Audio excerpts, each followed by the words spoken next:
Welcome everyone to Unit Masters. We're in cohort 8, our 6 weeks flagship program for blockchain literacy from zero to hero in 6 weeks. And we are now in week 2. Last week we spoke about Internet of Value, Web3 and decentralization. And this week we took a bird's perspective on the ecosystem. So when participants looked at the assignment, they were asked to look at the different stakeholder groups and see who are the leading players, what are their roles for the ecosystem, and how they actually contribute to a thriving ecosystem. Because blockchain economy is more than just the blockchain itself. And today we have as a speaker with us Zara. And Zara has a very wonderful and diverse background, in particular because she comes from the technical field. Zara is the Chief Solution Officer at Cromaway, and she's a blockchain expert and architect. She has both practical and theoretical knowledge with multiple years of experience in designing blockchain platforms in different industries such as tourism, logistics, healthcare, and energy distribution in industries. She's also a lecturer and a doctoral researcher in adoption of blockchain in small and medium enterprises in Halmstad University in Sweden. She has more than 8 years of experience in entrepreneurship in the travel and tech and fintech industries, and has worked in more than 12 countries, most recently also in Colombia. She was listed as 21 Women in Blockchain You Should Know in 2021 by FinTech Review and was among the top 50 most influential women on LinkedIn in 2019. So it's really an honor, Zara, to have you with us. Oh, wow. Every time I read those, I'm like, is that really me? Yeah, and the most beautiful thing is with all of this wonderful expertise, you're still so down to earth, and I'm confident that you're gonna teach us a lot and inspire us a lot in today's session. So maybe let's hear your story. The stage is all yours, and then we have a moderated Q&A in about 20 minutes, so everyone can just take notes and take your questions, and then we can answer them one by one later on. Yeah, sure. Thank you so much. So when I was asked to come on board for this session, talk about blockchain ecosystems and use cases, I thought, okay, where do I start from? What kind of audience do I have? Because it's very important to whom you're speaking and how you want to approach that. And then I was thinking, because when you talk about ecosystem, you can make things extremely complicated and fancy, and but we don't want that here, right? We want to simplify things. We want to be able to communicate the knowledge that we have, etc. So I actually have some slides that I'm gonna share on my screen. Let me just. So let's have a look at what blockchain technology is. I know you have already had few sessions, but I want to again talk about blockchain technology, because blockchain, first of all, to me, I always say blockchain is not a technology. I don't believe that blockchain is a technology only. Blockchain to me is more of a philosophy, it's beyond a technology. Because there's so many aspects to blockchain that you need to consider. So I consider it a philosophy. So if you understand how this philosophy works, you understand the philosophy of it, then you can really design use cases when you're walking out in the street. You see a potential. Okay, here is a potential for blockchain. That is a potential for blockchain. So blockchain, what is blockchain? Blockchain is I'm going to go through these words and then we'll come back to it together. Digital distributed ledger, that the transactions are cryptographically sealed, they're chronological and time-stamped, they're updated real time. Blockchain eliminates intermediaries. It's a trustless operation, decentralized, and it's irreversible and auditable. All these fancy words that you probably hear about blockchain everywhere, right? But what do they actually really mean? So by distributed and decentralized, we mean that we don't have a central house of control in blockchain technology. There is no central house that centrally collects data or stores data or controls or manages things that, like we have in generally most of centralized systems today. And all all the ledger, and ledger is the record of the transactions, is distributed among all the nodes. So everyone has an updated, real-time updated, synchronized copy of what has happened in the network. Transactions are cryptographically sealed. That means that the transactions are sealed in a way that only for whom they are intended for, they can see the real information inside. They're chronological and time-stamped. That means you can see everything as they go by the time, and you can see what has happened when. It eliminates intermediaries. It minimizes. It's not that all the blockchain solutions are decentralized as Bitcoin. No, we have a lot of different types of blockchain for sure today. And it tries to minimize the number of intermediaries. That's why they call it a peer-to-peer network, right? It's direct connection between the nodes. It's trustless operation. That doesn't mean that there is no trust in blockchain. You don't need to trust a central house of control. Again, you don't need to trust a bank. You don't need to trust a publisher. You don't need to trust a partner, basically, to do a business with. And the trust is distributed among the network. If the network agrees on a transaction, that's it. You don't need to trust anyone to say, okay, I trusted it and my trust was broken. It's irreversible and auditable. In blockchain, you cannot change past, you can only make future. You might have heard that it's impossible to hack blockchains. That is not true. It is possible to hack blockchains. It's only extremely, for most of blockchains, it's extremely expensive and time consuming. That is why it doesn't worth to hack blockchains most of the times. And most of the hacks or attacks that you hear about are actually off the chain attacks and hacks. So think like your wallet on exchanges, etc. So those are not on the chain. But because blockchain, and I don't want to go really into very deep technical stuff, but because blockchain uses mechanism like called hash keys, every block stores the hash key, stores something called hash key of itself and the previous block. So the blocks are chained with each other, and every time you want to make a change in every block, the hash key of the block changes, and that means the hash key of the block, all the blocks before and after need to be changed in order for your manipulation to make sound, and that means a lot of computational power, and that means it's very difficult. So, but it's not impossible, but it's extremely difficult. This is a very simple comparison of what this is in banking industry, for example, because everyone understands money, we live with it. So today versus blockchain. So in today's banking system, everything is very centralized. There's a central house of control. There's lack of transparency. You only see what is happening to your own money. You don't really see what the bank behind the scene is doing with your money, or what is the bank involved in many other activities, right? You don't see the corruption that is going on in the bank. And when we talk about corruption, we're not talking about only specific countries. Even in Sweden, here in Sweden, that we have supposedly one of the most digital banking system, but also one of the most secured. We had the biggest corruption of the decade in 2019 in Swedbank, with a branch in Poland. So corruption exists in banking system everywhere in the world.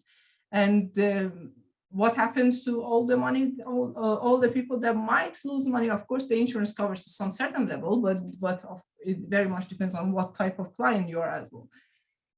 The transactions are very timely if you want to have international transaction, and very costly actually.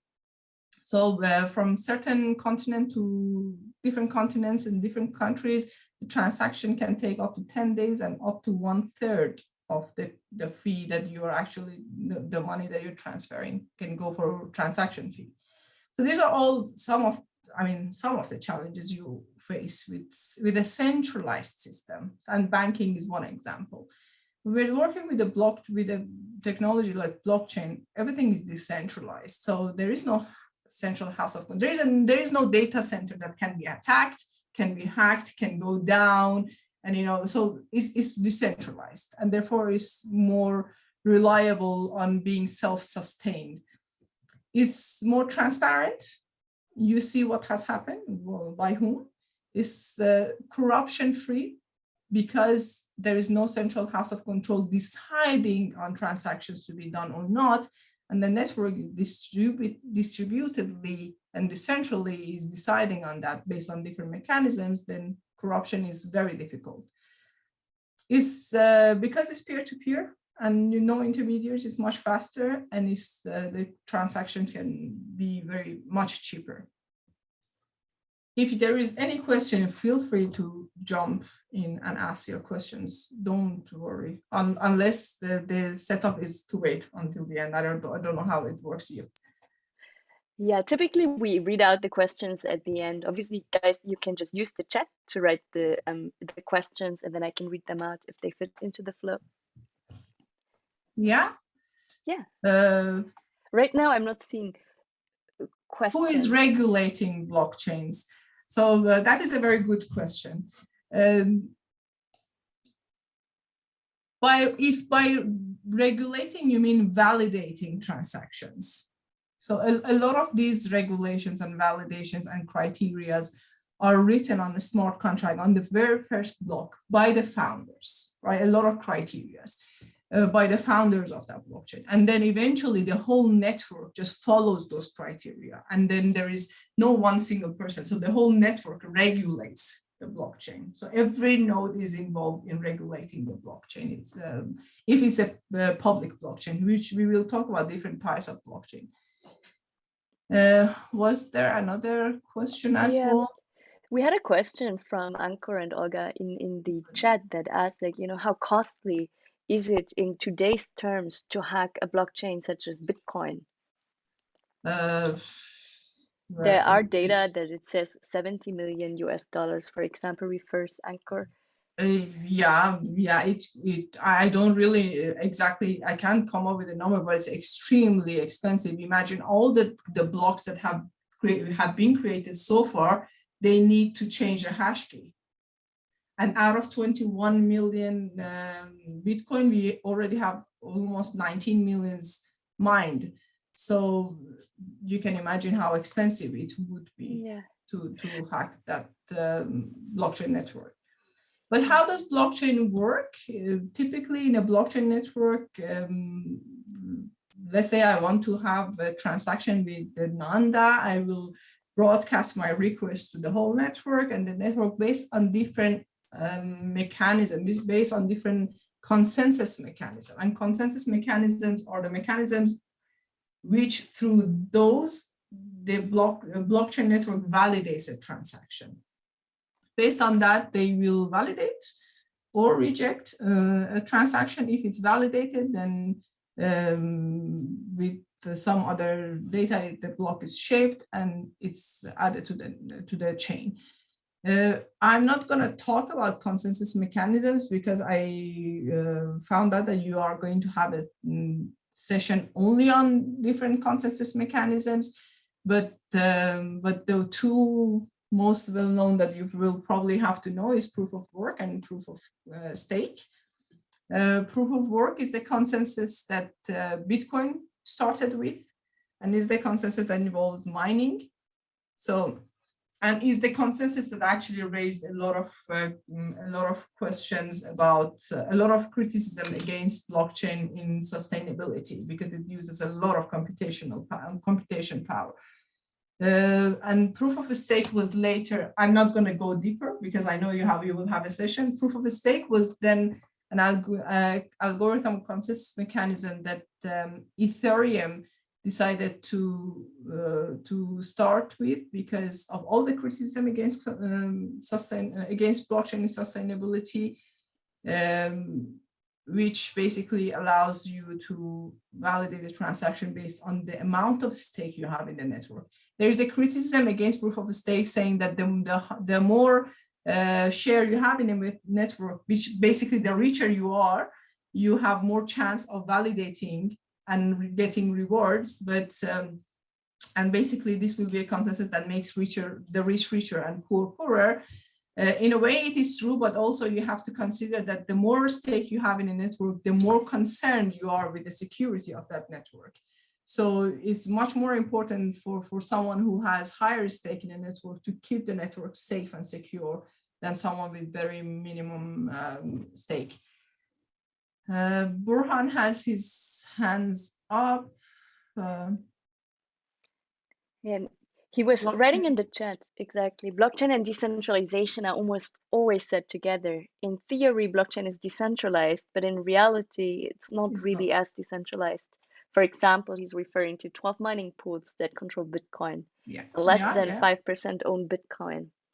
So the concern might be that wealthy people who invest now are most probably going to control and own the majority also of the chains in the future. Yeah. So what does the future look like? When it comes to decentralization realistically? Okay. And how will this affect the future of technology? I do agree that, well, you have to understand that blockchain is not going to save the world, right? The technology is as good as human using it. Blockchain is definitely providing and offering a solution, a way better solution. But yes, in a way, you have centralization within decentralization in blockchain, like you mentioned, right? Bitcoin, a majority of the Bitcoin being owned by few nodes. And interestingly, you have to know not only that, more than 50% of those nodes that you're talking about are in China. So if you think about it, then the whole world is centralized back to China, which now a lot of governments are not happy about. But also, that is not the only thing. With proof of stake and also other really big blockchains like Binance having consensus like proof of stake authority that is even more centralized.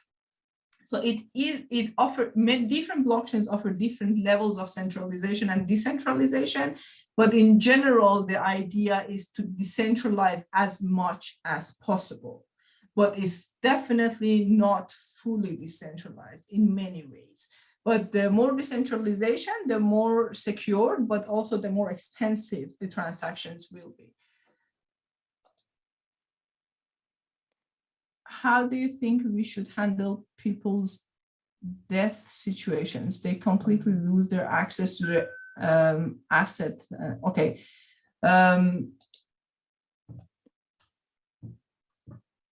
I think that I mean there are so many different solutions to that, right? So but owning your own, generally giving back ownership of your asset to yourself is what blockchain claims to do, right?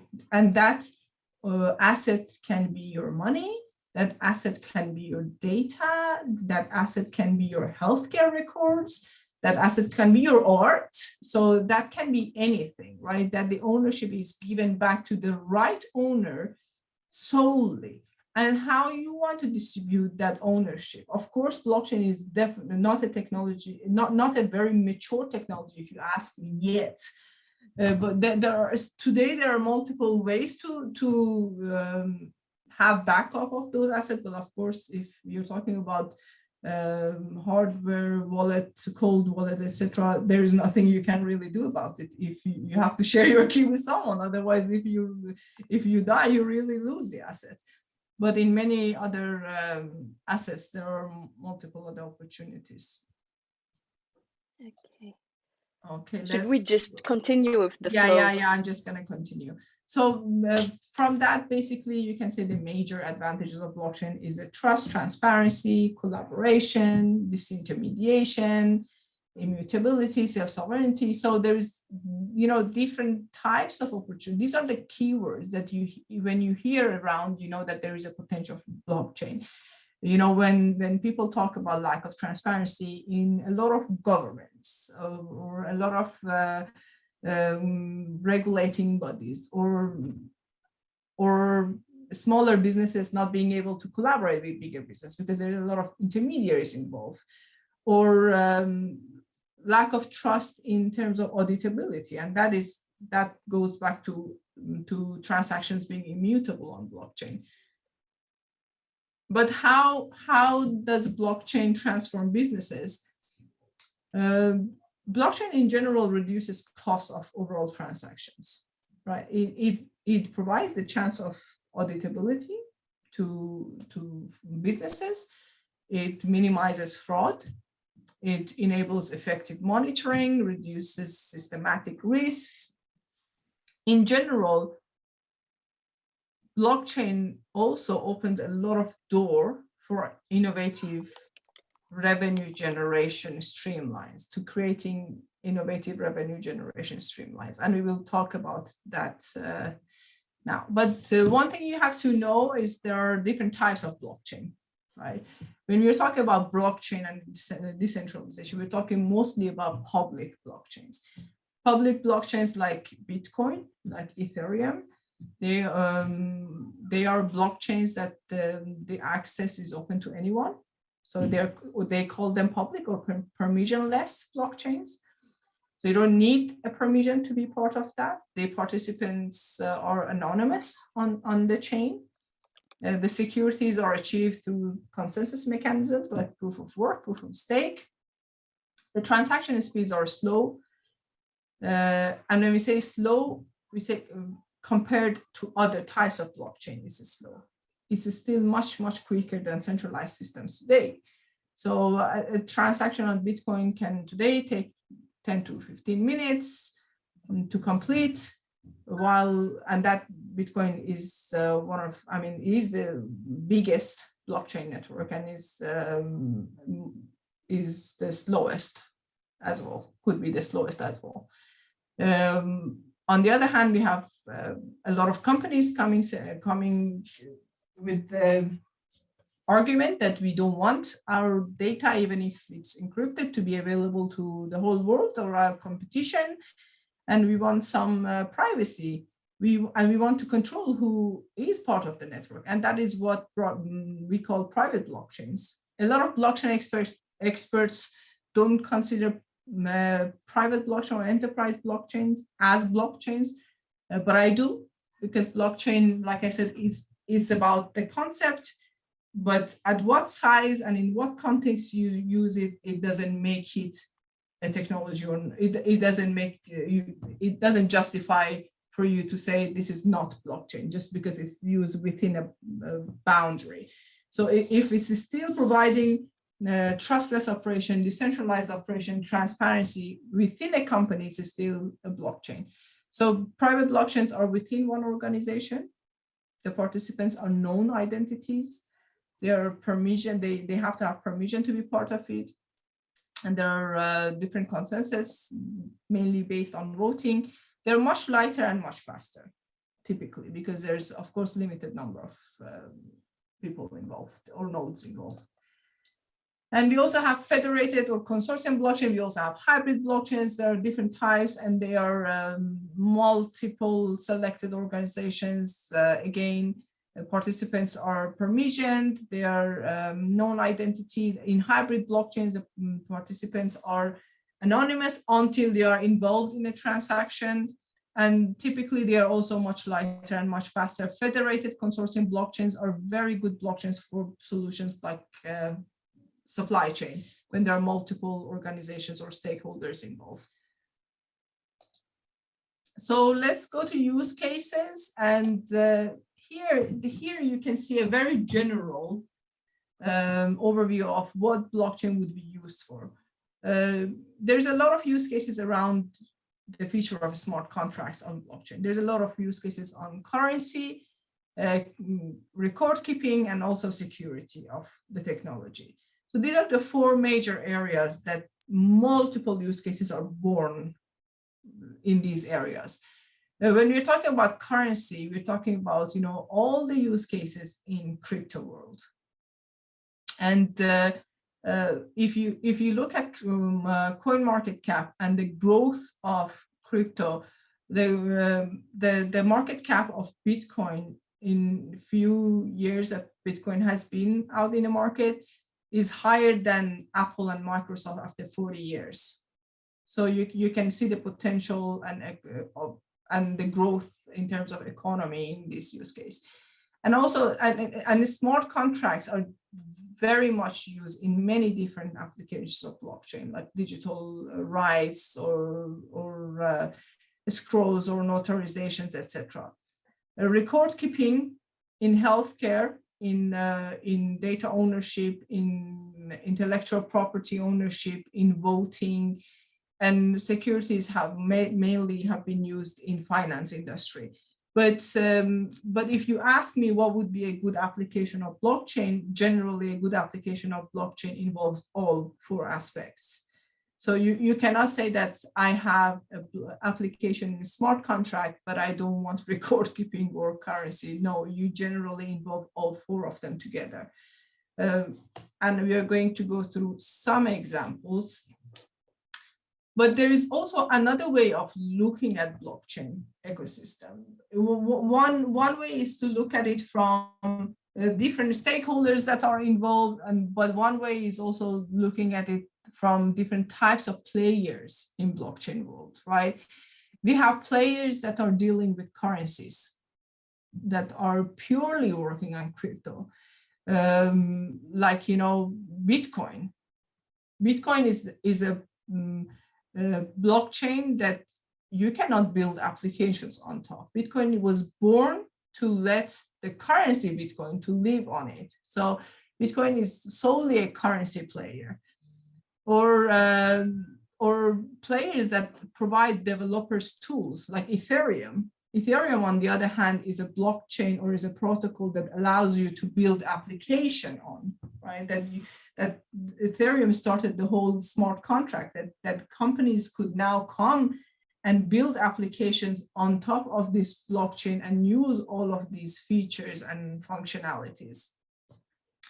And then we have other types of blockchain, other types of players in sovereignty, like probably maybe you're familiar with the MetaMask wallet, for example, or in fintech. A lot of different types of exchanges or decentralized exchanges, DEX, and, you know, centralized exchanges, etc. But the one that I am, the ones that I am very personally in favor of are the ones that are in value exchange, and also in the other section that I will talk about. The value exchange is what the whole concept of blockchain is about. First of all, to storing the value and exchanging the value. That might be a very difficult concept to understand because it's not something we're used to. Just because we're not used to it, we don't understand it much. I'm going to give an example.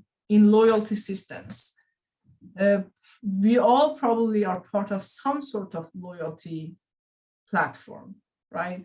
You go to a store, you shop, and then you get some points, or you get a discount card for the next time you go and to shop to the same store. So you have spent money and you have created some value for yourself, right? The value is the discount you got, the value is the offer that you will have. And that value most probably will go to waste. The statistics shows that 67% of loyalty points are gone to waste. People don't use it because you rarely really go back to that same store or use that offer that you have. So you have created a value that you were not able to store it. You lost it, right? And not only to store it, you were not even able to share this value with anyone else. So, but if the loyalty systems are based on blockchain, that would be a different world, right? And that is a project that I actually worked with. That now imagine that you create this value and you can immediately exchange this value to a crypto and then exchange it to a fiat money. So you basically create a value, you spend money, you create a value, you translate this value back to money to yourself. back to another asset, or you exchange it with someone else, you share it with someone else. And that is because it's not centrally controlled again, right? So it's the value that you create for your customers are also shared among the store owners. So value exchange is basically another type of player in the industry. Shared data, a lot of times, I mean, shared data is a big use case for blockchain. Authenticity, when you can track a product all the way back to the very source, that is a big use case in anti-counterfeiting, for example, when you want to make sure that a piece of art is really authentic, when you want to make sure that a luxury bag that you bought is really authentic, that you are really buying Louis Vuitton and you're not being scammed, when you want to ensure that the piece of medicine that you're actually taking is original medicine, and we have a lot of annual death because of using counterfeit products. And of course, authenticity and track and tracing is a big part of this ecosystem. So the other bigger player in this picture, as you see, is others. And that others is what I am very much interested these days, right? Which is mainly on gaming and NFTs and Metaverse. And this is what you hear all the time today, right? And, you know, bringing this whole new idea of living in a digital world that we've been longing for. So bringing all this economy, shared economy, this innovative economy that we were not really familiar with in the past, allowing artists to make money, not only themselves, but also generations after from their art firsthand. So that is very important, firsthand revenue generation, right? And also sharing this value with others. And create and selling your experience, basically selling throughout your life. You go through a lot of different stages of life that you make experiences that are extremely valuable, but you cannot really make money with it today. But living in Metaverse world and using NFTs, that is exactly what you're going to be doing, to have new source of income that you weren't aware of before, or you weren't able to have it. So these are some of the different players of this ecosystem.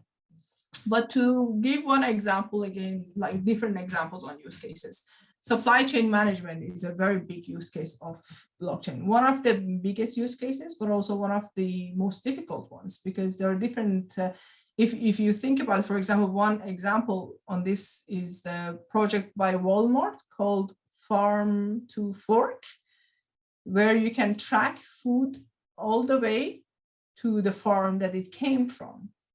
So you can ensure that you're having, like, if this is a green product or if this is a vegan product, you can really ensure that, not through a centralized data center from Walmart, but through a very decentralized blockchain-based network. So track and tracing is a big advantage here. Trust is a big advantage, that the customer can trust you is a big advantage. And of course, the many different automations and data management that it offers. Also in healthcare, we had a big discussion around COVID vaccination, right? That a lot of people were on, like when the whole vaccination started, a lot of people were hesitant. How come this vaccine came so early? I don't trust it. But imagine if the clinical trial was recorded on blockchain and it was transparent. And we could see that how many, if a normal vaccine takes 10 to 20 years, because there are a very limited number of research centers and limited budget working on that. But now if you could see all the clinical trials on blockchain and see that actually the number of researchers working on this are like 10 times more, and the budget is like 100 times more, of course, the product is going to come out to the market much faster. So you could probably trust it even better, right? So, and also many countries came with vaccines that they never even had any clinical trial. So in other ways, you could also choose which product to trust and which not to trust. Or drug traceability. We actually have a project right now on reverse pharma, tracing medicine back from your home all the way back to basically centers that they can renew medicines. But of course, blockchain is also not a technology that is, like I said, going to save the world immediately. There are so many limitations to the technology. If you ask me today, the biggest limitation of the technology is lack of awareness. A lot of people still think blockchain is fraud. And that is scary because, I mean, to want to understand the technology unbiasedly is a different mindset that we need to have. For, like I said, blockchain is not like AI. Blockchain is a very different. And because blockchain fights against centralization, that means it fights against power. And that means there will be a lot of resistance against it. But of course, I mean, it's now really picking up much faster than before. There is the very limited availability of talents. The consensus mechanisms are a limitation. You always have to fit your business logic within the available mechanisms. Sometimes it doesn't really work. The immutability is sometimes vulnerable. Scalability is a challenge. Not all the blockchains are scalable to as scalable as existing centralized systems, especially in finance industry, and also key management of the technology of the projects. But where is the future of the technology? I think the future of technology is economy and finance will definitely lead blockchain applications. And economy and finance, when we talk about economy and finance, that includes a lot of new world finance in Metaverse or NFTs. And national currencies will appear, even though I think national currencies, I personally think they're a big failure and they won't succeed. I'm not a fan of them because they're a bit then again centralized and in favor of control, but they will appear. Blockchain integration with law and government is happening a lot. Every country is now trying to somehow regulate different aspects of the technology, and they have to. They will even more than before. Law integration to smart contracts. Smart contracts are basically the contracts that we have, but in digitally. But now they are actually trying to make them legally binding. And blockchain and IoT, we will have a lot more integration between the technologies. And of course, blockchain experts will be extremely in high demand. So you all are really doing a great job by being in this master course, because you will definitely be in very, very high demand. And it's crazy how much blockchain companies like us in Cromway are in big need of artists who understand the technology, because this, like I said, this is a philosophy, it's not a technology. We are designing a whole new world, and we cannot design a whole new world by only using coders. They cannot do that. Actually, we need artists, we need people who understand human feelings, we need people who understand how we as human are going to interact and how we want to present ourselves. We need people who can make stories and actually let us live those stories virtually. So, but of course, if you have that understanding of the technology as well, you will be extremely in high demand. So thank you. That was quite quick. That was amazing, Zara, and a very beautiful ending.